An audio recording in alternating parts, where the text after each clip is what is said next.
কেমন আছো বন্ধুরা? আজ আমি তোমাদের জন্য নিয়ে এসেছি একদম নিরামিষ দিনে রান্নার জন্য একদম খুব অর্ডিনারি রান্না, আলু পটলের ঝোল। তো প্রথমে কড়াইতে আমি তেল দিয়ে দিয়েছি, সামান্য একটু হলুদ দিয়ে তারপরে আমি পটলগুলো ছেড়ে দিয়েছি। প্রথমে একটু হলুদ দিয়ে নিলে কি হয়, তেলটা ছেটে না। তো যাই হোক, পটলটা দিয়ে এবার আমি পটলটা ভাজা করছি।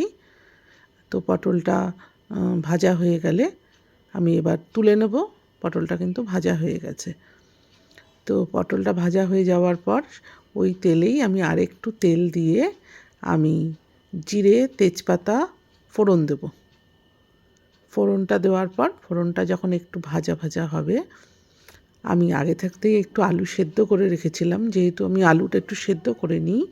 তো সেই আলুটা এবার আমি এর মধ্যে দিয়ে দেবো, দিয়ে আলুটাকে একটু ভাজা করে নেব।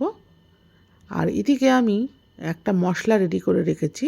সেখানে আছে জিরে বাটা, ধনের গুঁড়ো, লঙ্কা বাটা, কাশ্মীরি লঙ্কার গুঁড়ো, এগুলো দিয়ে আমি একটা পেস্ট বানিয়ে রেখেছিলাম। তো এবার সেই পেস্টটা আমি এর মধ্যে দিয়ে খুব ভালো করে মশলাটাকে কষিয়ে নেব, যতক্ষণ না এর থেকে তেল ছেড়ে বেরিয়ে আসছে।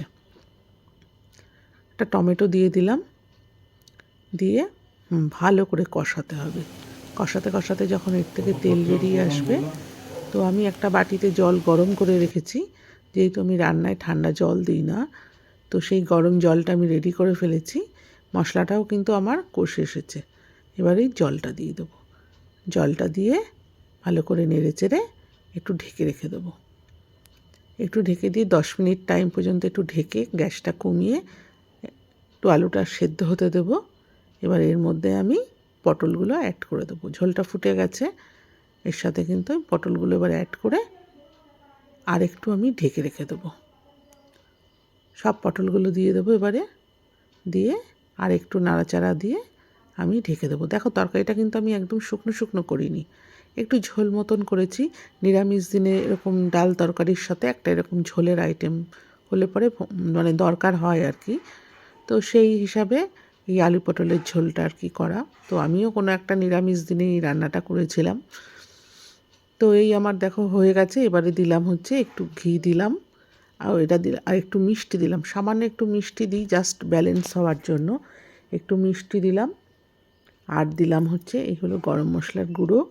আমি শুকনো তাওয়ায় গরম মশলা গুঁড়ো করে রেখে দিই, যখন রান্না দরকার হয় তখন সেই গুঁড়োটাই আমি দিয়ে দিই।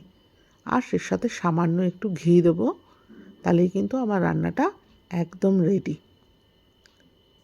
বন্ধুরা, তোমরা কে কোথা থেকে দেখছো, কেমন লাগছে আমার ভিডিও, প্লিজ আমার চ্যানেলটা একটু সাবস্ক্রাইব করো, লাইক কমেন্টস করো, কেমন লাগছে জানিও। টাটা।